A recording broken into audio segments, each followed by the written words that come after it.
Hey, world changers, welcome to your podcast. I'm AmickyCarol and I travel the world with a sense of adventure and purpose, exploring, learning, having fun, and meeting remarkable individuals who are transforming their communities and beyond. Join me as we dive into the inspiring journeys of changemakers from every corner of the globe. Tune in weekly for stories that might just change your life, ignite your passion, and show you how ordinary people can create extraordinary impact. Subscribe now on your favorite podcast platform and follow us on social media at World Changers PC and get ready to take off.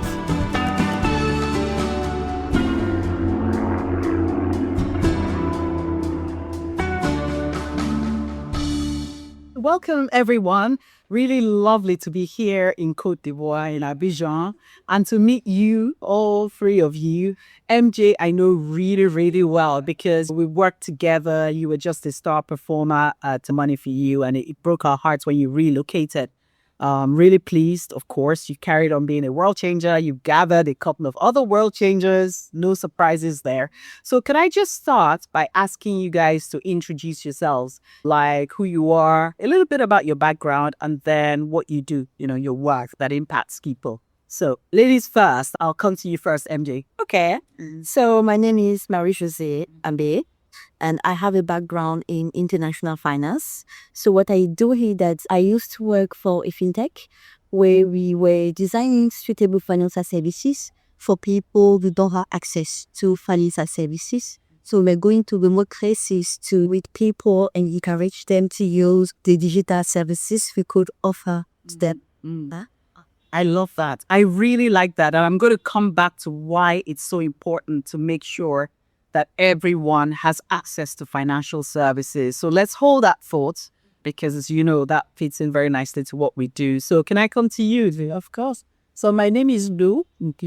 I have a diverse background, but we are here to really focus on what has impacted the life of people. I would say, maybe an international kind of career because I spent my whole life in Canada, almost. Okay. Yeah. And then after Canada, then I moved to the UK for my master's degree. This is even where I met MJ. And my background has been in organizational development, human resources. And one of the key experiences that has really changed my way of seeing people and giving people opportunity is when I had that chance to work with the employment services of the province of British Columbia in Canada. And my work was mainly with people with disability. So I was promoting diversity and inclusion in the local organization. So basically, I would go speak to an employer and I tell them how it is important to have people with disability. That may be mental disability, physical disability. I had people with autism, so all kinds of disability. But what was really rewarding for me is that at the end of the day, you find yourself being able to get a job for someone. And then you work with the people, with that person to sustain the job, because one thing is to get a job. The other thing is really to sustain the job. And when you have people with such disability, it can be challenging. Yeah. So I was really proud of myself having to work with those kind of people and the result that we're having into the community. Fantastic. That's really good. I love it because everyone is important. A life equals to a life equals to a life is one of the things that I heard Warren Buffett say many years ago, and that really struck me. And that's really why I'm so passionate about the work that we do in developing countries, particularly the countries in Africa, because if all lives are equal and all lives matter, then whether they're disabled, whether they're poor, whatever it is, underserved communities really are worthy also of impact, whatever it is that we can do to bring them. And last by no means least, the gentleman with us. Yeah, nice to have you. I'm Geth Maiga and Ivorian, and basically I'm really passionate about entrepreneurship and innovation. That's all my path in a professional, even in academical, was really around entrepreneurship and innovation. Currently, I'm working as program manager and the partnership lead for a program called Digifam, where the goal is really to empower women entrepreneurs using digital and technology. So what we do is really upskill them through digital skills so that they can use them in the business. And through all my career development, I really think that what make me wake up every morning, it's the goal to empower young people and women globally. And I made it for 5 years now in different organizations. That's wonderful. Did you start Digifam? Yeah, we started with the founders. So the founder is the USID and the MCC that work to fund this program in partnership with Microsoft. We started this program like 3 years now ago, and we actually impacted more than 7,000 women. That's amazing. Here in Côte d'Ivoire, that's fantastic. And how widespread is it? So you're in Abidjan, but where else are you working? Yeah, exactly. We think that Côte d'Ivoire is not just Abidjan. So what we do is really to democratize digital skills. So we go to overtown in the country to train women. So we actually in 7 cities in Abidjan, in Boaké, Saint Pedro, Korogo. So really in each part of the country. And we have different components in the program. You have components to support entrepreneurs, components that support aspirant entrepreneurs. So there's a lot of components that all are complementary to the same goal, empowering women. It's fantastic, because think about the world we live in. How can anyone survive without digital skills? So what you're doing is really important. Okay, so now let's pivot. There are a number of things that, you guys have said that really interests me. So we've talked about why digital skills are important. I want to come back to you, MJ, with financial skills. Why is it important to make sure that people have those financial skills? What were you hoping to achieve? And then we can talk more widely about why equipping women particularly is important. In the global world, everybody's all connected. And then it's really important for people to be on the same level. And I believe that we have different chances. Some people, they got chance, they went to school. Some people, they don't. And particularly those people, it is important to them to have access to financial inclusion. It's a whole thing for them to be able to save as well. It's important to them to know that I don't have the requirement to go to a bank, but I can have a mobile money account where I can keep my money, for instance. Yes. So it's really important for people feel to be financially included, is their contributing to the economy as well. Yeah. And then I could see that going to work with, for instance, the women in the markets. Trust me, I was shocked to see how much they are earning. We don't make it in the office. Trust me, they are making a lot of money out there. And I feel like it's important that we can try to contain this and put all of that existing environment to allow them to participate to the economy, to allow them to feel like I didn't go to school, but you know what? I can work to a microfinance to take a role, for instance. So it was important to us to design those financial services to include all of them. Honestly, the fact that we can include people, because, okay, we joke that they make a lot of money, but the reality is that they need education to help them manage the resources they're getting even better. And if they're not part of the system, I guess because people are wondering, if they're doing well, then what's the point? I mean, why is it useful? The reality is they can do better, and you can't scale unless you're within the system. And ultimately, no matter what it is you make, because we see it over and over again, people who are like, oh my goodness, no one ever taught me that I needed to save. So I know I make quite a lot of money, but I can't for the life of me understand why my circumstances haven't changed after so long. So those financial services are important. But guys, why is it important to educate women? So yes, for sure, everyone needs education, but why is it important particularly to make sure that women have these sorts of education that we've been talking about? In Africa particularly, if you look at how the money is spread and how people are generate money, that when women have money, they directly inject in the family. Yes. And it brings community development. So particularly for this study, we see that if we want to make change happen quickly, we need to invest in women. We need to educate them to make them able to have this money and inject in the community. Also, I think that last time I read that the World Bank say the gender gap in Africa, it's worth like $2 trillion by 2030. So we need really to close the gender gap in order to make things happen and to add these $2 trillion in our GDP. Yeah, and this particular two element that really push us to make the difference by educating and upskill women. Yeah. I think everyone knows, honestly. Like you said, I love it. If you equip women, you will have very quick economic development. And that's so true. You see it with Rwanda. I tell people, if you compare the acceleration in the rate of development of Rwanda to other countries, I can only put it down to the fact that, yeah, not just empowering women, but majority of the lawmakers in Rwanda are women, more than 60% because of the genocide that happened, obviously, but they're reaping the benefits. Now, I'm not suggesting that we go kill the men and our communities so that women can take over.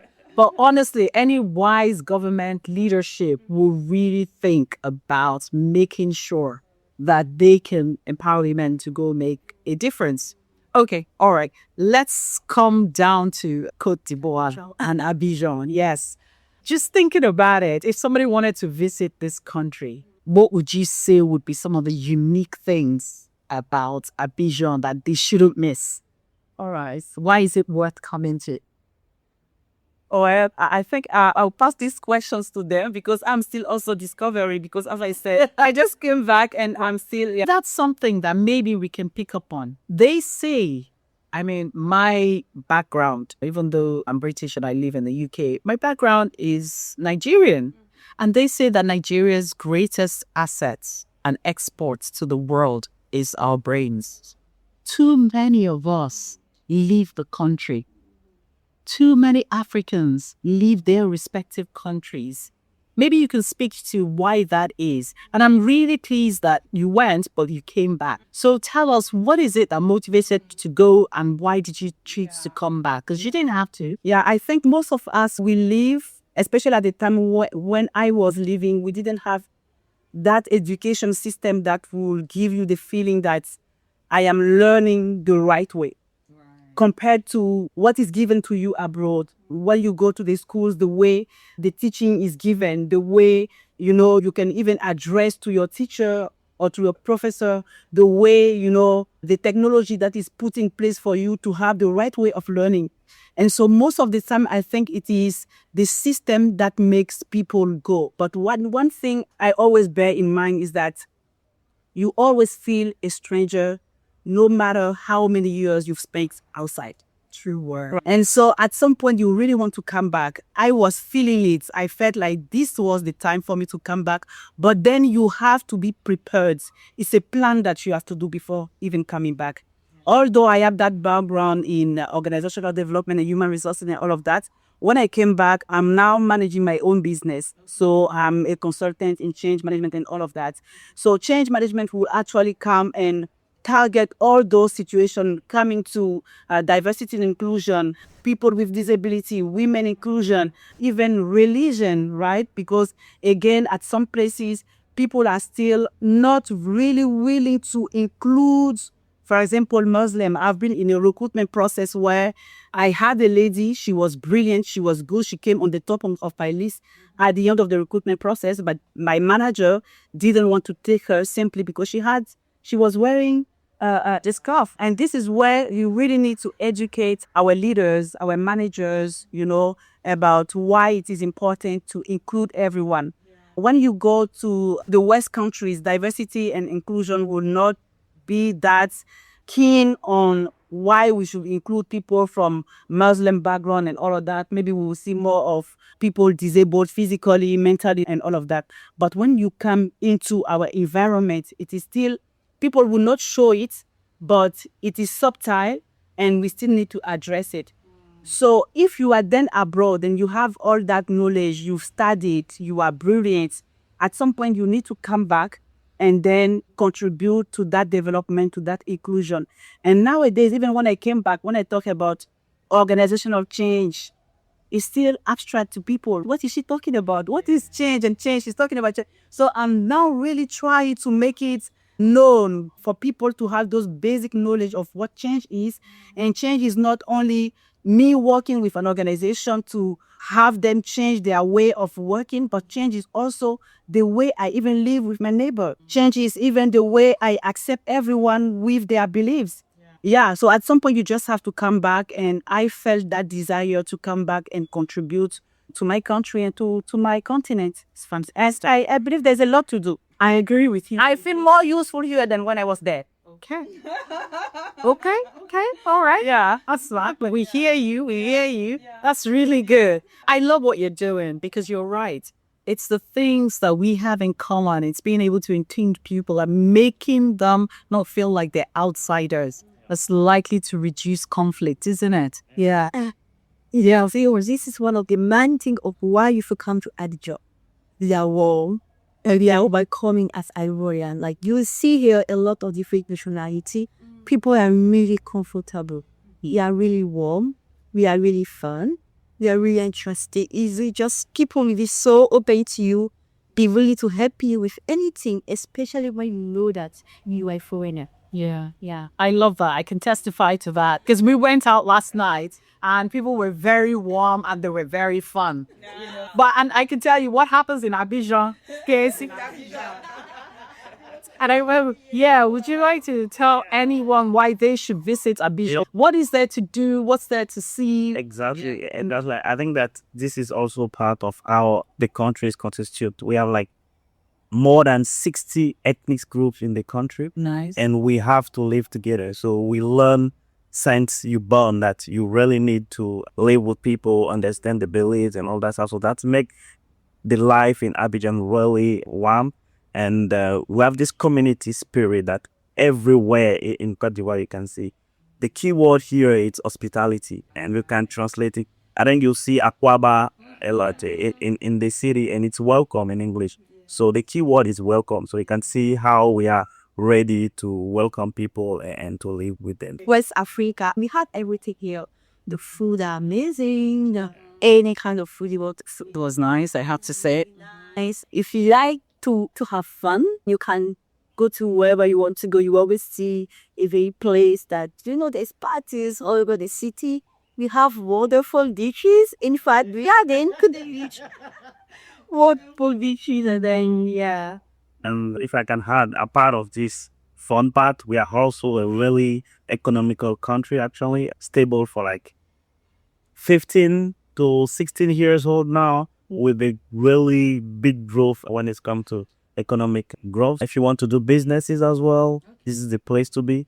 You have a really young population with really talented people. If you want to hire people on site to work for fun, for businesses, this is the place to be. Yeah. That's really good. Okay, so in terms of economic opportunities, what areas, what sectors would you say are the fastest growing or the ones that offer the most opportunities? Maybe because I'm working in that environment, I can say that actually in the Francophone West Africa, Ivory Coast are really, with Senegal in some instance, really the place when it's come to innovation, startup and digital. Okay. So if you have a business idea, a digital business idea, it's easy here to find people to understand it, to work with you. Yeah. And there's a lot of IT talented people, but also the environment is actually made for push innovation and push digital and technology. So it's really one key element.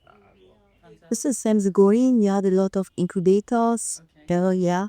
And then also in terms of, we have a lot of hotel, beauty society. So people, they brought it. So tourism's growing. Okay. Tech is growing. Agri-food as well. Agriculture. Okay. Yeah. It's wonderful.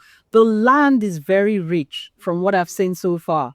And gosh, I tried a new fruit that I'd never tried before. She knows, mangosteen. Okay. I enjoyed it. I understand that the season is very short, but I've never seen it anywhere else, or maybe I've never tried it anywhere else. Really good. I was really impressed by that.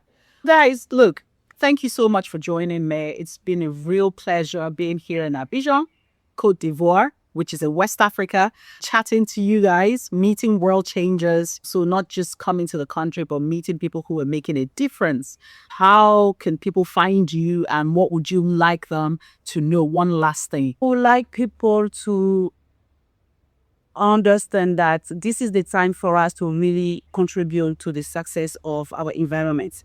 The environment is growing, and especially for my people abroad, the diaspora, it's also time to come back. We talk about investment. It's the place for investment. It's the place for business. It's the place for work. It's the place really for anything. Yeah. It's true that in your first days when you come, you might be struggling a little bit, but it's just that time of adaptation. And as soon as you accept that, of course, you will find your way, you will find your path, and we'll see how the country or the continent can be a place to be. And now for my business, I am a consultant in change management. And so you can find me on LinkedIn. Okay. A LinkedIn page. I also have a website, and my company is LSV Coaching. And you can find me there. Excellent. We'll make sure that we put everybody's details. What about you, Ande? Okay, so what I would like to say is really like, you're welcome to Abidjan anytime. This is really the place to be, and then you want to invest, you're welcome to the country. And then if you need someone to help you to, apart from my job where I work with fintech into digital finance and services, I'm also a consultant for international organization, for bridge organization that's for like to, come into the country and then meet entrepreneurs. So if you feel like you want to invest here, if you feel like you want to meet people, yes, you can contact me elsewhere. Wonderful. I mean, you've been the perfect hostess, I have to say, since I've been here. You said something about the fact that there was a lot of stability. And I had to laugh because in your mind, 11 years is stability. You know what I mean? Exactly. But honestly, I have to also say that I've felt safe since I've been here. And that's one thing that Abidjan has. Having been to so many other countries, I have to say the security is great. There's no problem with that. And long may it continue. Geth, last word to you.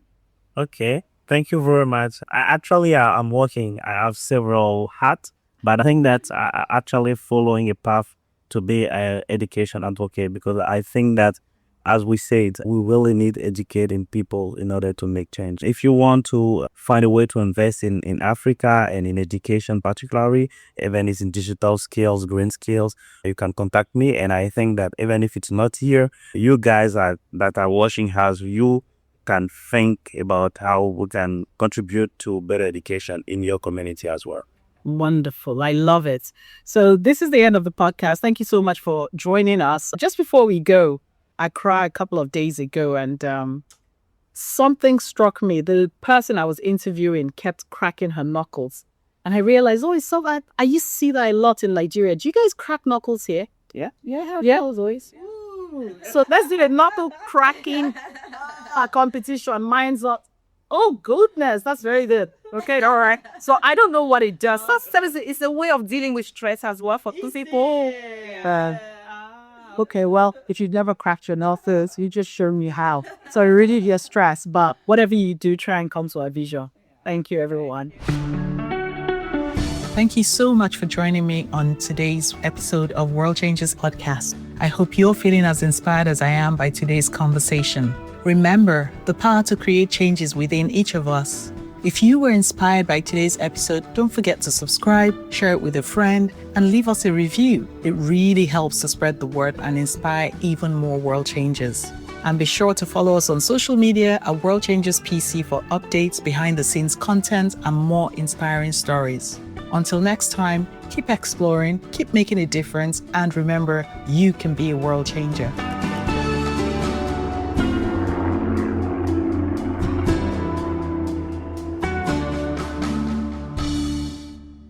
The World Changers podcast is produced by Humanize Live and presented by AmickyCarol. Visit theavocadofoundation.org to find out more about how the Avocado Foundation is tackling global inequality through education, stewardship, and financial literacy.